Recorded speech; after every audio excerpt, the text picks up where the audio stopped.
2017 की champions trophy के final में पाकिस्तान ने इंडिया को हराकर ट्रॉफी लिफ्ट की थी।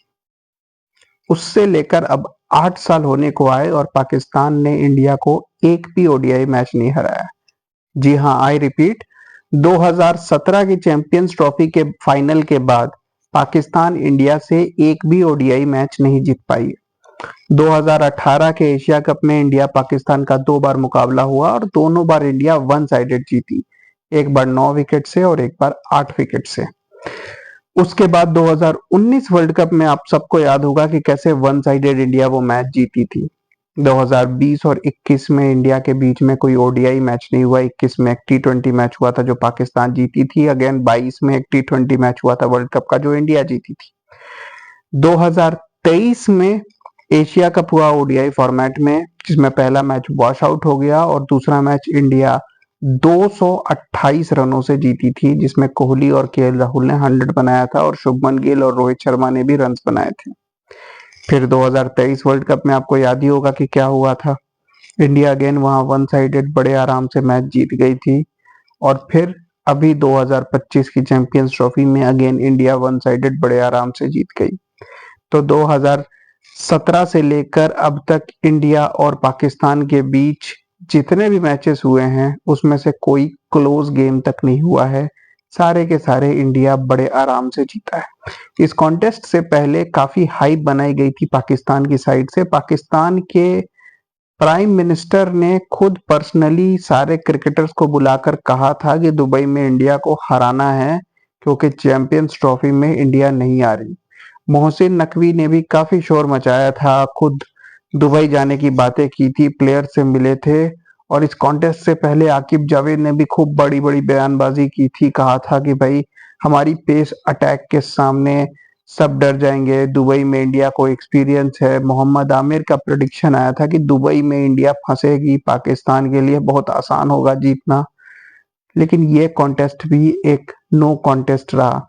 इंडिया पाकिस्तान मैच की जो हाइप है, जो ब्रॉडकास्टर्स पैसे देते हैं, मेरे ख्याल से कहीं ना कहीं 2017 की चैंपियंस ट्रॉफी विक्ट्री और 2021 में जो पाकिस्तान ने इंडिया को हरा दिया था और 2022 मेलबर्न में जो क्लोज गेम हुआ था, उसकी वजह से इस कॉन्टेस्ट में थोड़ी जान आई थी, जिसकी वजह से इंडिया पाकिस्तान को थोड़ा सा हाइप मिलने लग गया था।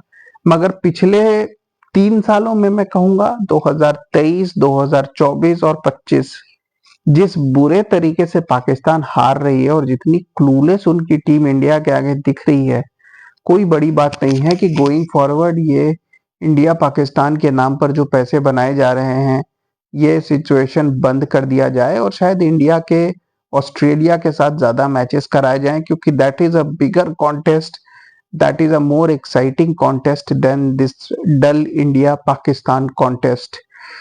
पाकिस्तान ने जिसको किंग बनाकर बोला, अब उसे खुद पाकिस्तान गालियां बक रहा है। बाबर आजम ने जिस तरीके की घटिया परफॉर्मेंस इस चैंपियंस ट्रॉफी में दी है, पहले मैच में जो उन्होंने 64 बनाया था, मेरे ख्याल से उस इनिंग्स के लिए उन्हें ड्रॉप कर देना चाहिए था, क्योंकि वहां पर क्लियरली वो कंट्री के लिए नहीं अपने लिए खेल रहे थे। 321 के चेज में कोई प्लेयर अगर 80 बॉलों पे 50 बनाए, उसे उसी वक्त फायर कर देना चाहिए, लेकिन वो आदमी बैट दिखा रहा था पूरे क्राउड को एज इफ उसने कोई मैच विनिंग इनिंग्स खेली है। 50 बनाते ही उसने 10-12 रन बनाए, कुछ तेज रन बनाने की कोशिश की और आउट हो गया। मतलब उसे तेज खेलना भी नहीं आता। 80 बॉलों के बाद भी वो इतना सेट नहीं था कि एक्सेलरेट करके एक 100 बनाए और टीम को जितवाए। रन रेट जैसे ही बढ़ता है, बाबर आजम कुछ नहीं कर पाते। आज अगेन इंडिया के खिलाफ एक बड़ा मैच था, वो सेट हो गए थे, 4-5 बाउंड्रीज मार दी थी, फिर भी वो आउट हो गए। कैप्टन रिजवान 2024 वर्ल्ड कप में मैं कहूंगा रिजवान ने ही पाकिस्तान को मैच हरवाया था अपनी घटिया इनिंग से, तो गलत नहीं होगा। 31 of 46 in a T20 game, मेरे ख्याल से उनको भी फायर कर देना चाहिए था। और यहाँ 46 ऑफ 77 बॉल्स, तो मेरे ख्याल से रिजवान और बाबर ये दोनों ही टीम के सबसे बड़े जड़ हैं। बैटिंग वाइज दोनों के दोनों डरपोक हैं, दोनों सीनियर बैट्समैन हैं, लेकिन कभी रिस्पॉन्सिबिलिटी लेकर नहीं खेलते। दूसरी साइड अगर शाहीन शाह अफरीदी की बात करें तो वो तो शायद और ज्यादा एक्सपोज हो गए हैं, और जिस नसीम शाह को पता नहीं बुमराह से और वकार यूनिस और किस किस से कंपेयर किया जा रहा था, मेरे ख्याल से उन्हें डोमेस्टिक क्रिकेट खेलने की ज़रूरत है। नसीम शाह से I would say 1000 times better bowler Abbas Afridi है। अगर मैं सिर्फ पाकिस्तान की बात करूं, बुमराह वगैरह से तो मैं कंपेयर भी नहीं कर सकता, वो एक बेवकूफ़ी होगी। मेरे ख्याल से अब्बास अफरीदी को इस टीम में होना चाहिए और शाहीन शाह अफरीदी के लिए भी बहुत ज़रूरी है कि वो वापस जाकर अपनी पेस, अपनी स्विंग, अपने आप को रीइन्वेंट करें किसी तरीके से। साथ ही साथ पाकिस्तान ने जिस तरीके से टेस्ट क्रिकेट में पहले तो अपने फास्ट बॉलर्स को बैक किया, अब जब हारते रहे, हर जगह हारते रहे, होम में, अवे, और फिर उन्होंने इवेंचुअली साजिद खान और नोमान अली को डाला और टेस्ट क्रिकेट में कुछ मैचेस जीत पाए।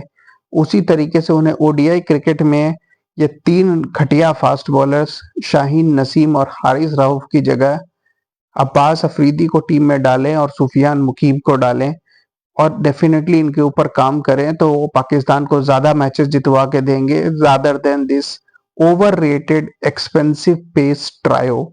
9-9, 8-8 रन पर ओवर से ये रन्स लीक करते हैं, चाहे 240 का टारगेट हो या 320 का, इनको कोई फर्क नहीं पड़ता, ये उसी हिसाब से पिटते हैं किसी भी ग्राउंड में।